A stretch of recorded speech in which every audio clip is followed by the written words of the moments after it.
dan mandat untuk ke Lamandau ini sudah ada Bang ya? Sudah ada Bang. Yang pertama ya dari Gerindra, karena siapa yang siap untuk bertarung ya sudah Bang. Berarti ini bukan hanya serius lagi, memang matang ini ya? Sangat matang Bang. Tapi belum ada bocoran wakil bupatinya siapa nih? Sudah Bang. Oh sudah? Sudah Bang.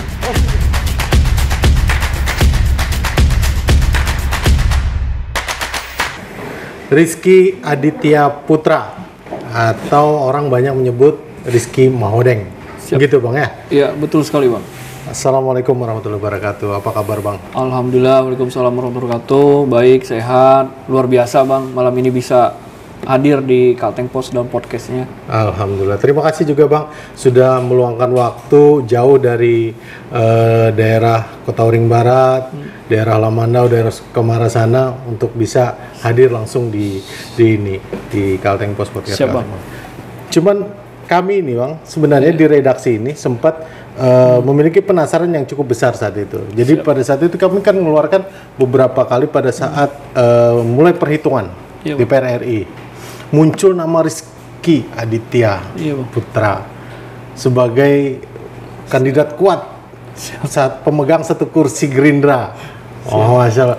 Kita bertanya-tanya nih Bang, siapa Rizky ini gitu kan. Alhamdulillah hari ini kita bisa menghadirkan Rizky Aditya Putra di ruang redaksi podcast Kalteng Pos ini. Alhamdulillah.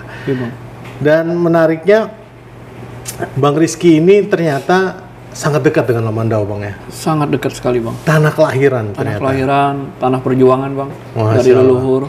Karena banyak orang kan taunya ketua komisi A DPRD Kobar ini ya orang Kobar gitu kan, orang Pangalambun, Sidak Pangalambun gitu kan. Padahal ternyata tanah kelahiran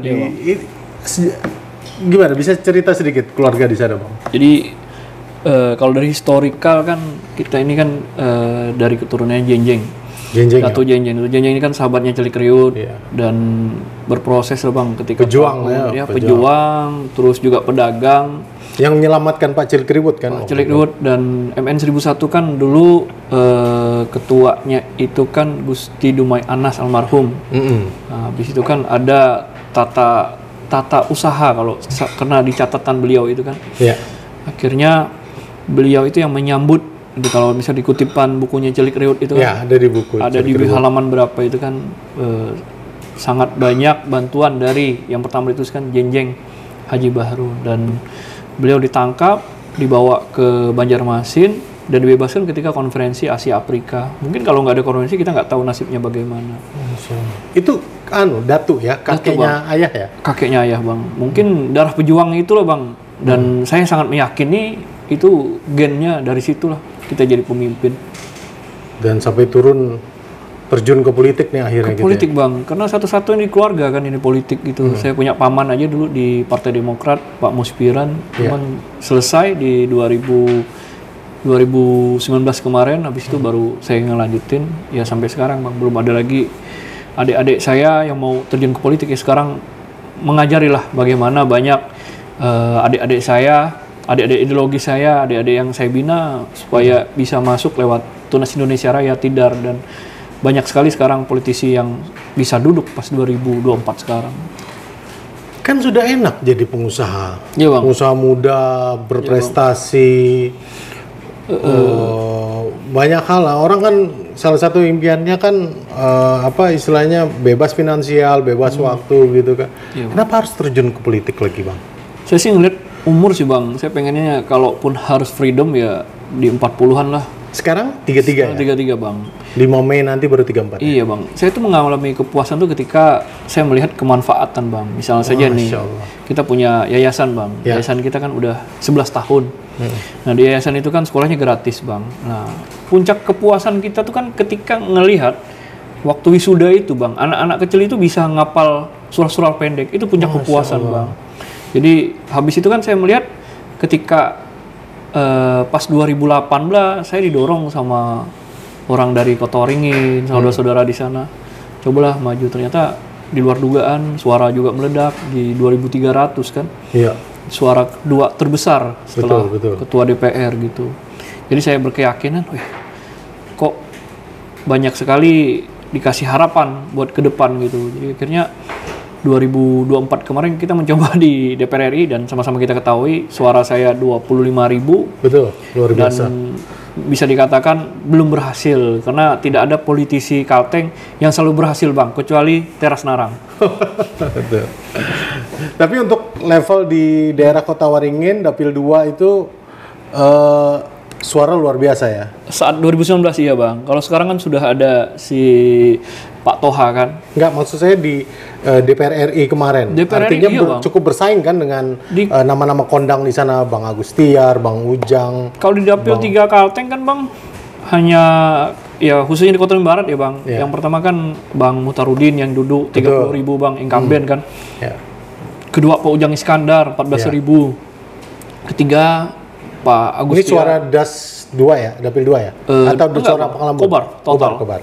Pak Agus Tiar 12.000, saya di nomor 4 Bang, di 11.000. Jadi kalau saya melihat sih Kota Waringin lah Bang, I love Kota Waringin lah. Nah, di situ tempat keluarga besar kan, hampir 50% suara kita dapat di sana. Di sana ya, luar biasa. Dan di nomor 5 loh Bang, bukan nomor 1 atau 2 loh. Emang pengaruh sih Bang, nggak di 1-2. Saya rasa harusnya sih di nomor 1 atau 2 itu jauh lebih bisa efektif mencari suara. Di Lamandau sendiri seperti apa Bang Rizky? Lamandau kebetulan Bang kemarin signifikan juga suaranya di kotanya sama di hulu.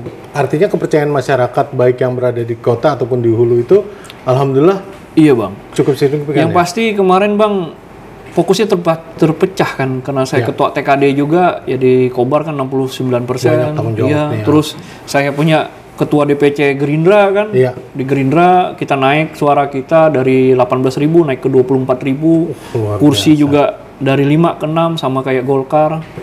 Ya akhirnya kita melihat kan tinggal selisihnya tidak terlalu jauh, tinggal 5.000 saja Bang. Berarti kan orang-orang, anak-anak muda, masyarakat ini sudah melek politik lah sekarang Bang. Bagaimana memberi kesempatan kepada siapa yang akan melakukan hal yang terbaik buat masyarakatnya. Nah kami Bang di Gerindra itu di Kabupaten Kota Barat kita punya yang namanya pelayanan ambulan gratis Bang. Sampai kita punya 3 Bang. Jadi waktu COVID kemarin ya setiap hari Bang nganterin jenazah. Masya Allah. Karena kan itu ada ring Bang. Kalau ring 1, ring 2 kan di cover sama rumah sakit kan. Kalau misalnya dia di desa apa kan nggak di cover. Akhirnya ya ambulan kita. Dan itu support penuh waktu Support itu. penuh Bang. Sampai sekarang Bang. Siapa masyarakat yang ingin memakai ya kita support sampai sekarang. Sampai kita bawa sampai Merambang. Merambang itu kan ujungnya Lamandau Bang.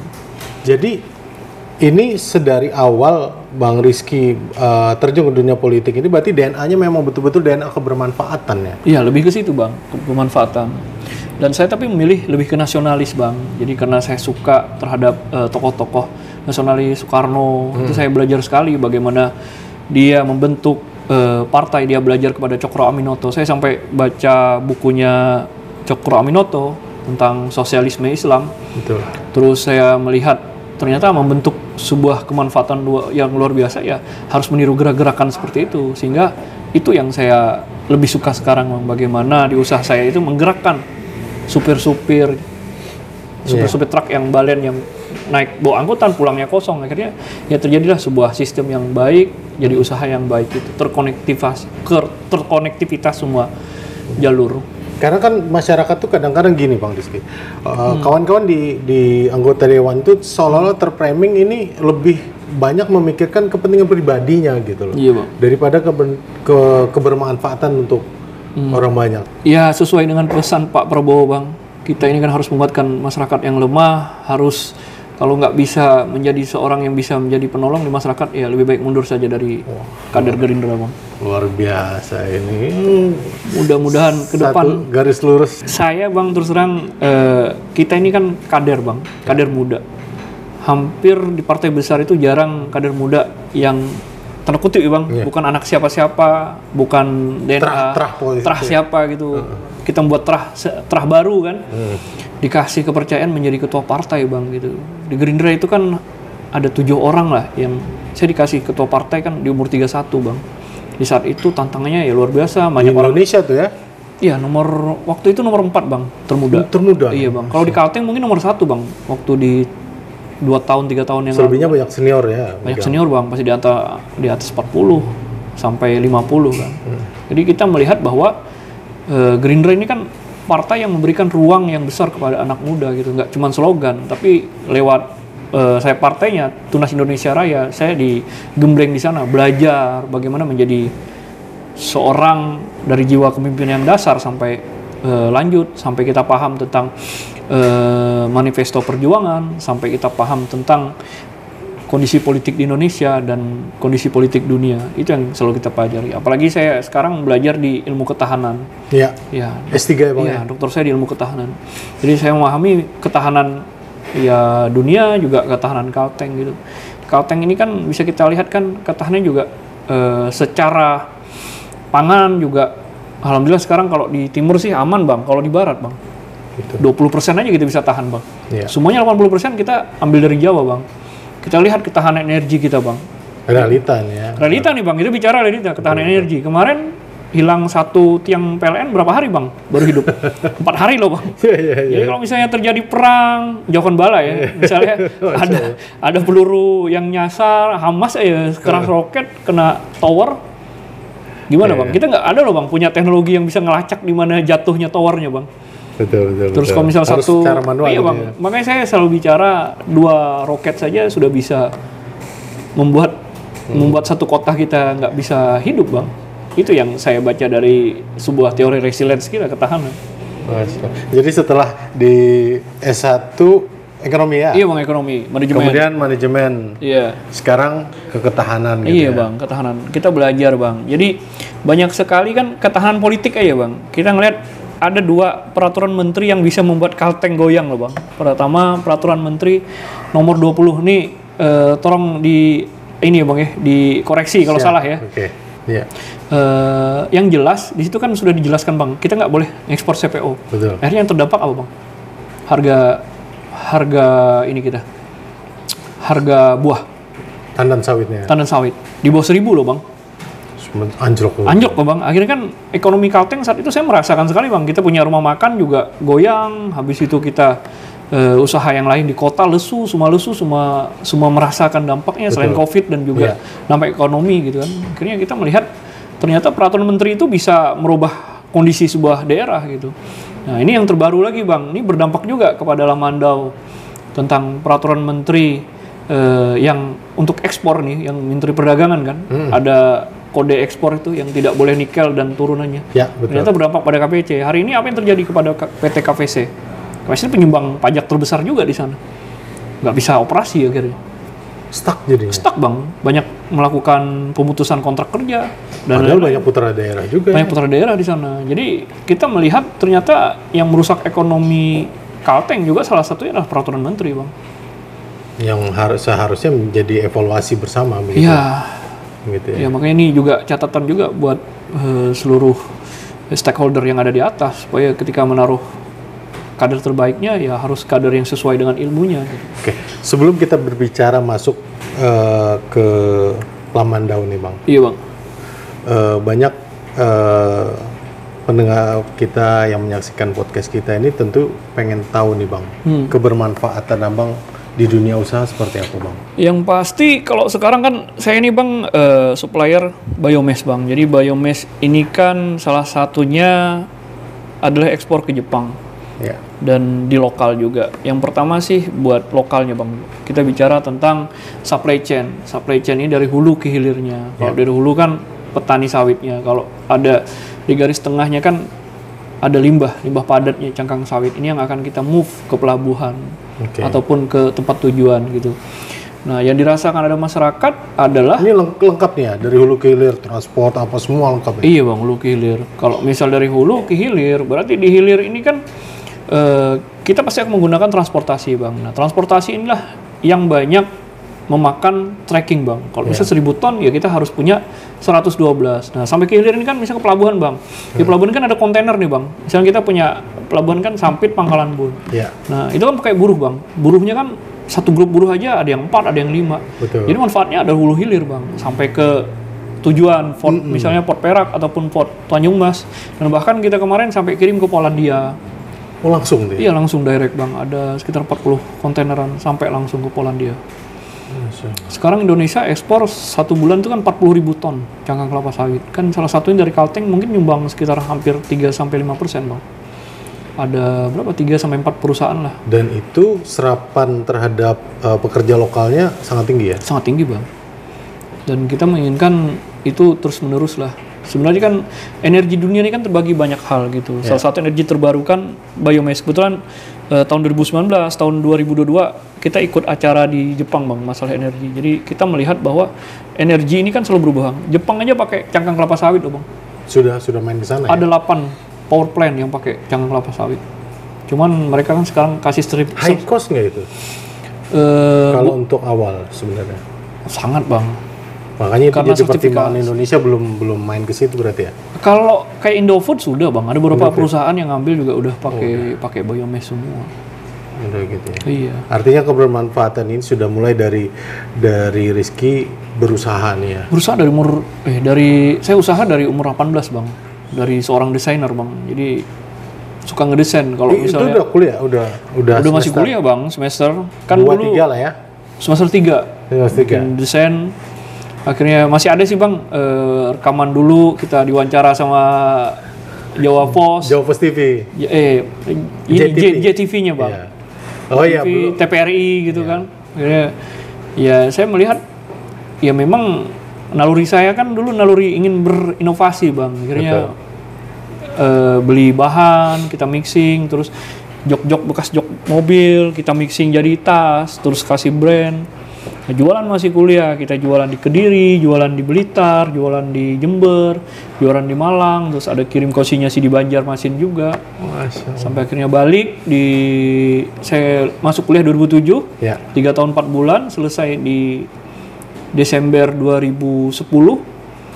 Selesai dengan indah tuh ya, karena dapat penghargaan itu ya. Dapat penghargaan MAPRES Bang waktu itu, mahasiswa prestasi Brawijaya.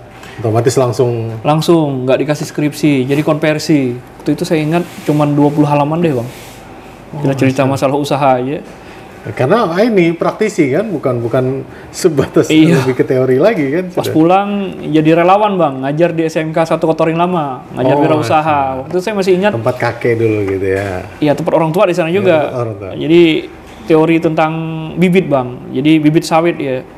Bibit sawit ini kan ada Meriles Bang. Kalau kata orang Meriles ini kan cabutan. Yang nggak dari sertifikasi kan. Kalau kan kita beli sertifikasi kan ya dari awal aja udah 12.000 satu biji. Zaman itu kan mungkin 8 sampai 10 kan. Jadi saya melihat karena dianggap lebih terjamin kan. Iya, ada satu petani di sana Bang, namanya Pak Usih. Dia punya sekitar 10 hektar waktu itu, dan dia nanam itu dari cabutan di Kargil gitu, dicabut kan terus ditanam. Waktu dulu kan masih ladang kan masih belum ada masalah Bang, gitu. Ditanam dan akhirnya semuanya juga buah gitu, bagus. Nah itu jadi risetnya adik waktu SMK kelas 1 gitu, jadi saya suruh riset. Tapi alhamdulillah rupanya membuat inspirasi juga. Yaudah saya kalaupun harus sertifikasi ya kalian tanam yang ini dulu, kalau udah dapat duit ya silahkan beli yang bibit yang bagus gitu. Jadi membuat. Nah ada lagi yang ketika saya DPR ini kan ada 2 program yang saya jalankan. Yang pertama itu kan program yang pernah diskusi panjang sama dinas peternakannya Pangkalan. Ini di Komisi A ya? Kan lintas komisi aja Bang. Karena ada program dari Reses kan. Saya bikin satu program integrasi sawit sama sapi perah Bang. Menurut Abang sapi perah bisa hidup nggak di Kalteng? Di Kalteng? Iya. Kecil sih ya. Bisa nggak Bang, menurut Abang? Sapi perah? Kurang tahu saya. Bisa Bang. Bisa ya? Iya. Tapi belum familiar. Dan itu Banjarmasin sudah Bang, Kalbar sudah. Saya nyoba di Pangkalan Bun. Kan kita lebih banyak sapi pedaging kan? Sapi pedaging. Ternyata Bang, ketika sapi perah itu dihasilkannya itu mungkin 7-10 liter Bang. Kecil, secara susu ya Bang. Tapi petaninya itu diuntungkan dari segi anakan Bang. Bakal anak.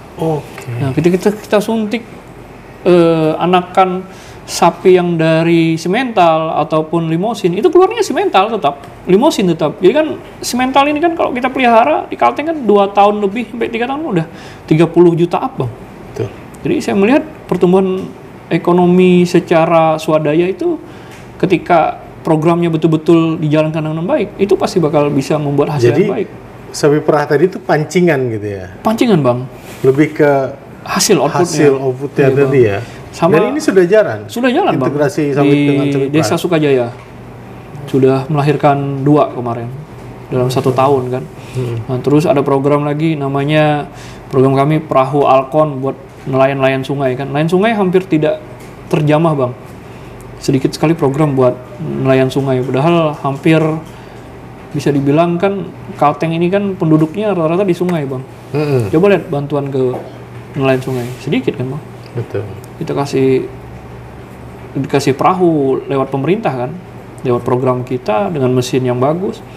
Akhirnya ya dapat tangkapan yang juga bagus bang. Ini melalui dana aspirasi atau? Aspirasi bang. Aspirasi ya. Iya, bang. APBD murni lah. Betul. Jadi konsentrasi di situ. Oke. Jadi banyak program yang sudah berjalan gitu kan. Iya. Kebermanfaatannya sudah semakin berawal dari usaha tadi, kemudian mulai terjun ke politik. Ini kan kita mau melangkah ke bermanfaatan yang lebih besar lagi nih. Pasti bang. Dan mandat untuk Kelamandau ini sudah ada bang ya? Sudah ada bang. Yang pertama ya dari Gerindra, karena siapa yang siap untuk bertarung ya sudah bang. Saya menyatakan siap. Pertanyaan orang sederhana, kenapa Lamandau? Kenapa gak Kobar? Karena abang kenapa Lamandau? Nah itu kan pertanyaan gitu. Karena pertimbangan yang besar bang. Pertama balik lagi ke keluarga bang. Ya orang tua saya mintanya saya harus di Lamandau bang. Itu jawaban yang paling rasional bang. Jadi restu ridho orang tua itu ke tanah kelahirannya. Dan waktu itu beberapa tokoh mendatangi kita, Pak Marukan, untuk ya ayo kita ke Lamandau. Setelah itu kami datang ke sana dengan banyak tokoh juga. Waktu itu ada Pak Haji Haji Tomi yang 3 periode ketua DPR. Betul. Terus tokoh-tokoh yang lain juga, Pak Juki. Jadi aspirasi ini bukan hanya dari keluarga, dari para tokoh juga. Para tokoh bang. Akhirnya ya saya minta waktu buat berpikir. Ya. Kita kasih jawaban juga 2 hari setelah itu. Karena kan yang dihadapi ini petahana ini. Iya bang. Ya kan, apapun konsekuensinya, kalau kata kawan-kawan Gerindra itu tidak mengenal istilah kalah, pokoknya harus menang dalam perjuangan gitu ya. Itu kata-kata Pak Prabowo ya? Iya bang, kata Sultan Syahrir juga kan, hidup yang tidak bertaruh kan tidak akan dimenangkan. Betul. Masalah kalah menang sih saya rasa itu balik ke masyarakat bang. Masyarakat yang merasakan, masyarakat yang bisa tahu siapa yang terbaik bang. Oke, berarti dari hitung-hitungan nih, ridho, restu orang tua yang paling utama sudah dapat. Iya bang. Aspirasi, dukungan dari para tokoh-tokoh sudah, gitu kan. Bang. Secara teknis, Gerindra berapa kursi bang? 5 bang, sudah pasti untuk. Tanpa koalisi bisa berarti bang? Bisa bang, tapi kita harus koalisi. Oh siap. Artinya kan secara teknis sudah pasti bang. Sudah siap. Sama kayak di Kobar. Oh di Kobar juga ya? Kobar 6 juga bang. Wah luar biasa. Nah, jadi di Kobar sama Lamandau bang, kanan kiri bang. Iya. Kita di Kobar ya komunikasi politik sampai hari ini juga masih dilakukan. Dan saya tidak pernah menghendaki adanya demokrasi yang tidak berjalan bang. Oke, kita ke Lamandau nih, tanah kelahirannya Bang Rizky. Lahir di Nangabulik 5 Mei 1990 di sana, dan akan kembali ke sana untuk membangun sana. Banyak PR tentunya bang. Sangat banyak bang, terutama infrastruktur, terus belum pendidikan, kesehatan. Ya kebetulan saya ketua komisi A bang, jadi hafal lah bagaimana teknis daripada membangun sebuah kesehatan. Apalagi di Kobar dulu kan yang terbaik program PIS-PK dari Puskesmas itu kayaknya akan saya jalankan juga ketika kita diberi kepercayaan untuk menjadi bupati. Oke, kita bahas satu-satu bang. Infrastruktur di Lamandau seperti apa? Yang abang lihat? Di Lamandau itu kan bang, hampir sebagian besar itu jalannya punya provinsi bang. Oke. Jadi kayaknya kebijakan politis juga ada di sana. Jadi saya rasa komunikasi yang baik kepada pemegang amanah di gubernur juga harus lebih baik juga bang, sehingga kalau jalur yang langsung Kalbar sih oke bang, tapi kita lihat jalur ke kecamatan Mentobi, naik lagi ke Bulik Timur, naik berapa lagi. Kecamatan bang Lamandau? 8 bang. 8 ya? Iya. Dan itu keterbukaan isolasinya sudah cukup merata nggak sih? Cukup merata bang.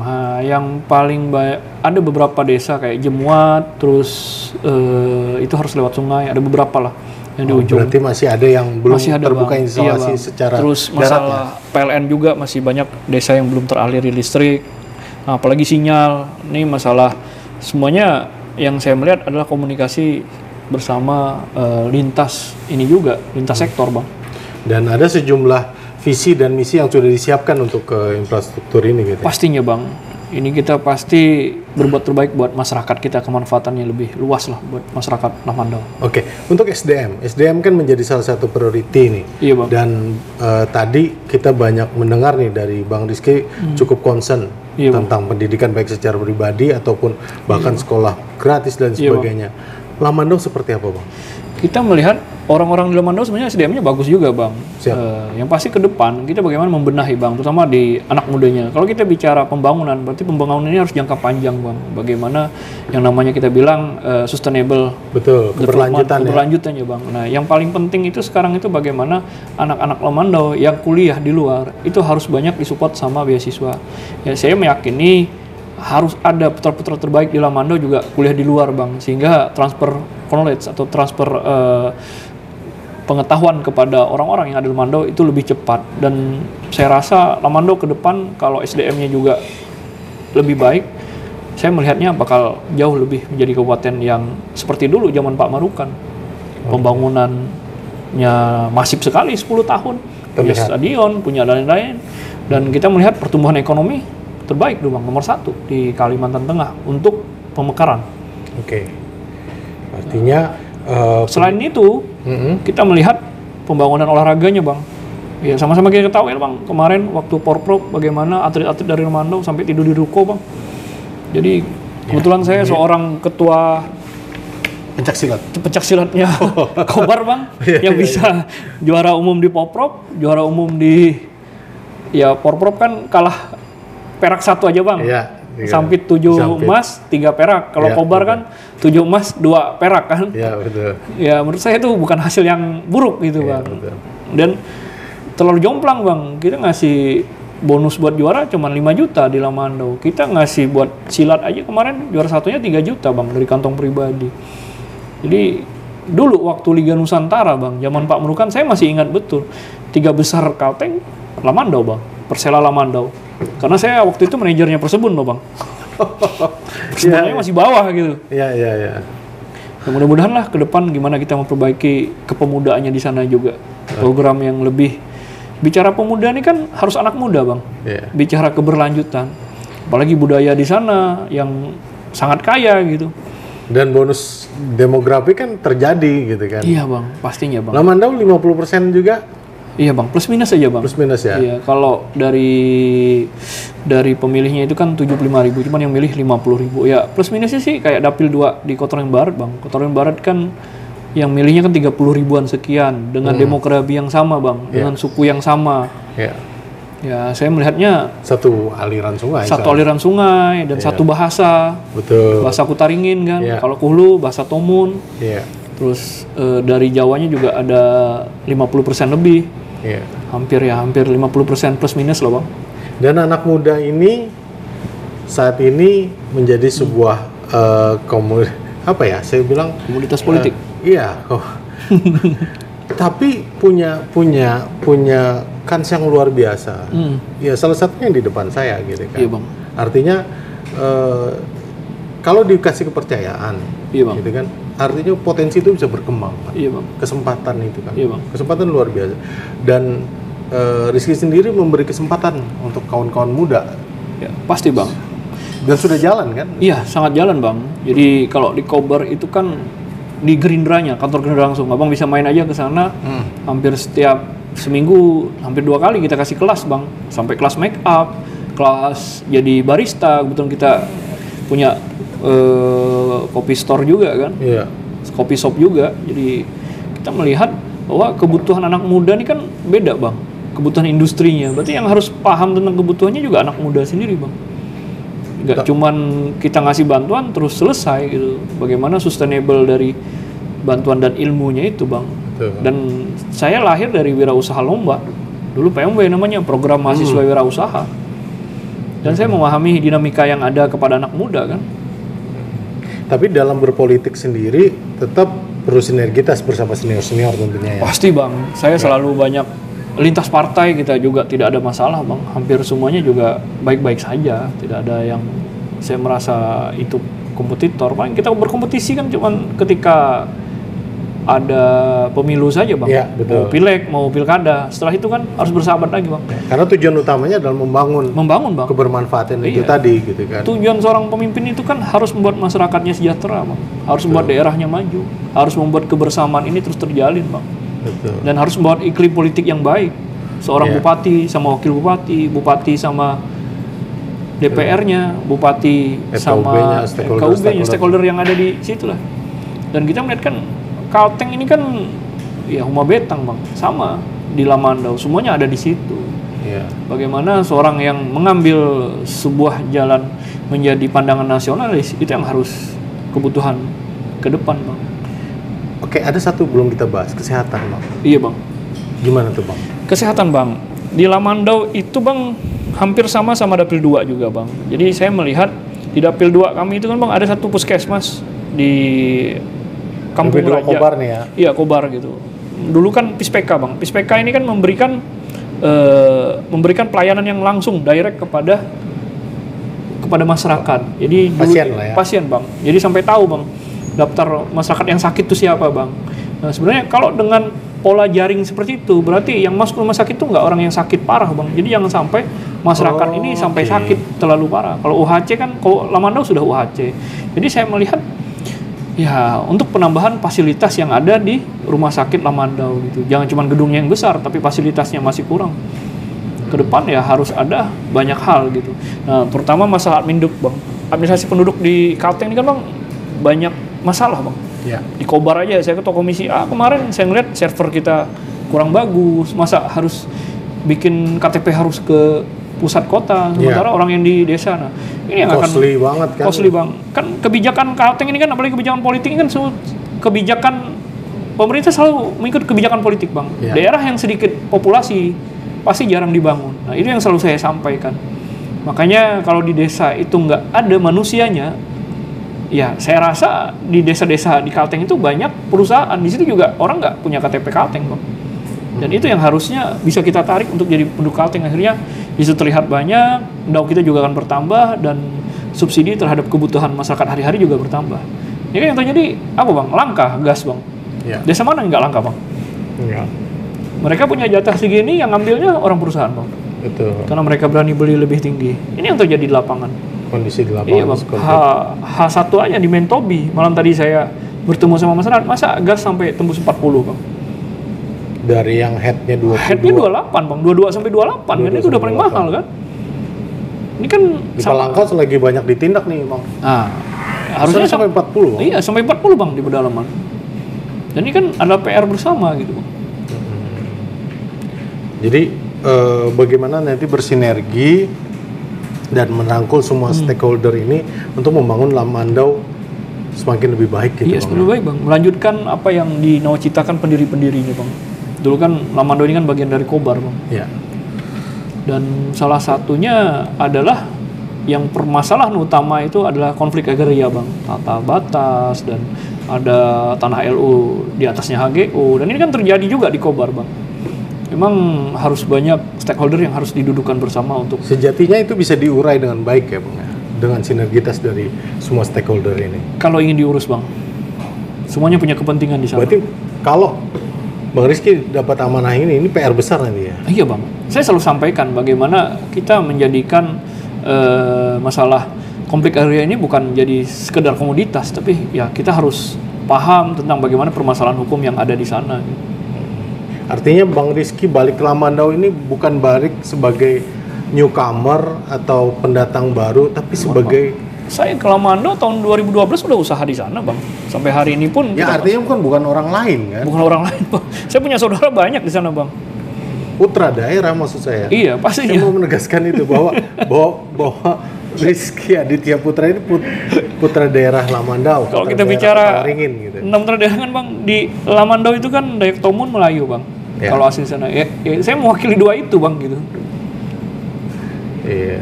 Artinya bukan orang lain gitu. Iya bang. Dan sebuah visi besar yang akan bukan hanya disiapkan tapi sudah berjalan ya, kebermanfaatan, kepedulian, bagaimana masyarakat sejahtera ini sudah jalan kan? Iya bang, masyarakat sejahtera itu kalau ekonominya berjalan dengan baik.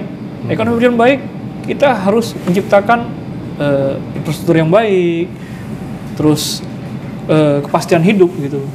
Ya kalau infrastrukturnya nggak baik ya gimana bang? Orang mau jualan, mau kemana-mana. Nah sekarang kita bicara aja di kotanya Nangabulik ya bang. Ya. Pasar dalam kota dihancurkan bang. Terus orang mau jualan kemana? Abang jalan sekarang di sebuah jalan di sana yang namanya Jalan Batu Betangguy. Ya. Sebenarnya kan itu wajahnya Lamandau bang. Ya, betul. Sekarang abang lewat sana, orang jualan sayuran di situ semua bang. Orang jualan ayam bahkan di pinggir jalan semua bang. Itu kalau dihitung sama jari lebih dari 10 orang bang. Dan kita nggak melihat tata kota yang itu wajah Lamandau banget bang. Ya karena pasarnya dirobohkan bang. Ya kan, saya diskusi sama Pak Marukan bahwa pasar induk itu diciptakan itu untuk keberlanjutan ketika banyaknya populasi yang akan di Lamandau yang akan masa depan. Ini kan terjadi di Kobar juga dulu bang. Ya. Pasar Palagan itu dulu juga kosong gitu. Ya memang setelah ini kan ramai ketika populasinya banyak, pasarnya dihidupkan, akhirnya semua pasar kan hidup. Dan itu jadi PR sekali lagi, jadi PR. Iya bang, kita coba mempelajari supaya pasarnya bisa dibangun dan dekat dengan masyarakat juga. Untuk pasar untuk sayur ya bang, sayur ikan ya, pasar saik ya. Jadi bagaimana ekonomi ini juga sejauh ini seperti apa? Ekonomi di Lamandau ini bertumbuh, stuck atau seperti apa sih? Iya tadi bang, kalau kita kan bicara data bang, kalau data kita ngelihatnya posisi Lamandau untuk ekonomi di bawah bang sekarang. Untuk 8 kabupaten Pamekaran. Kondisinya seperti itu. Kondisinya seperti itu bang. Ya kalau saya membaca sih karena KPC yang ada masalah dan lain akhirnya menimbulkan inflasi yang tinggi. Efeknya banyak sekali ya. Banyak sekali bang. Ya itu balik lagi tadi bang yang awal kata bang. Kebijakan dari peraturan menteri saja sudah bisa membuat sebuah daerah itu bermasalah bang. Peraturan menteri loh bang. Betul. Ini belum satu peraturan menteri. Makanya belum kementerian-kementerian lain gitu. Makanya saya melihat kan salah satunya yang perlu dikaji itu kan ada kajian masalah PAD bang. Kayak di Kobar kan baru selesai kajian PAD. Ternyata banyak sekali wilayah-wilayah yang harusnya kita dapat pemasukan buat daerah belum dimaksimalkan. Kayak Kobar aja kan bang, kita punya turis yang luar biasa gitu. Ya. Tapi dampak buat daerah bang. Masuk langsung keluar dia bang, nggak ada tidur di dalam. Tidak signifikan jadinya. Ya harapannya kan bagaimana membawa bule-bule ini bisa ke Lamandau. Ya, jemput bola lah bang. Kita punya program ke depan. Ya bulenya dijemput dengan metode ya jemputan yang katakanlah semi damri lah gitu. Ya, lokal lah ya. Lokal lah yang bisa kita tarik dia dengan harga murah dan dia bisa diam di sana. Kita jemput bola ke daerah Bali dan lain-lain. Akhirnya ekonomi baru kan terbuka bang. Jadi balik lagi secara umum nih kan Bang Rizky sangat menguasai nih. Iya bang. Kondisi Kota Waringin. Iya siap. Seperti itu kan. Baik infrastruktur, kesehatan, pendidikan dan sebagainya. Tapi terkhusus untuk di Lamandau ini banyak sekali PR yang istilahnya yang bukan berarti sekarang tidak baik ya bang ya. Iya bang. Artinya hanya saja banyak hal yang perlu Iya bang. Yang pasti bang, semua kebijakan itu kan ada plus minusnya bang. Betul. Dan kami melihat bahwa pasca Pak Marukan banyak sekali pembangunan yang tidak berkelanjutan gitu bang. Jadi kita berharap ke depan ya apa yang ditanamkan dahulu Bapak pembangunan Lamandau, saya bilang ya Pak Dr. Marukan itu pembangunannya ya harus lebih masif lagi. Saya diskusi banyak ternyata ya itu bang, banyak komunikasi yang terputus dan lain-lain. Dan ini harus bisa digali lagi.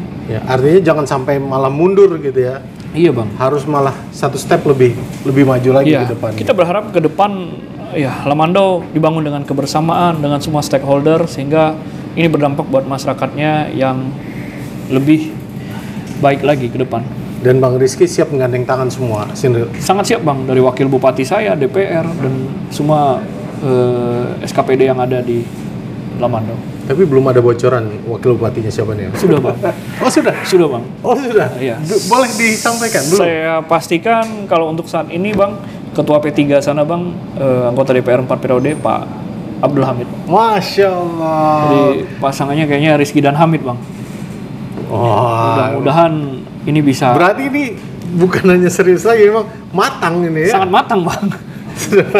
Siap berjuang nih, Siap berjuang, berjemur gitu ya. Besok kan juga ada kegiatan di Partai Gerindra untuk Betul. masalah ini masa pilkada. Pilkada gitu ya. Karena Gerindra memberikan ruang yang terbaik buat semua kadernya. Apa yang diucapkan Pak Sukni Dasko kemarin, kita akan memberikan kesempatan untuk kader-kader kita kan. Masya Allah. Kami dari Kalteng Pos Bang, siapapun yang akan mendapatkan amanah nanti di sana, kami besar harapan kami mewakili media, mewakili masyarakat, Lamandau itu semakin maju Bang, semakin berkembang dan masyarakatnya terutama Bang lebih baik. Dan kalau memang itu Abang, Bang Rizky yang dapat amanah itu, semoga semua cita-cita, harapan, kepedulian, kebermanfaatan itu betul-betul bisa terwujud gitu. Kami juga berharap demikian Bang, karena Lamandau itu nggak bisa dibangun dengan satu orang. Itu harus dibangun dengan banyak orang. Tapi percayalah, dengan kebersamaan kita pasti akan bisa mengembalikan kejayaan Lamandau. Terima kasih Bang Rizky, selamat berjuang. Terima kasih Bang. Iya, terima kasih sudah Sisa 6 bulan Bang. Luar biasa, selamat berjuang. Demikian, Assalamualaikum warahmatullahi wabarakatuh. Waalaikumsalam.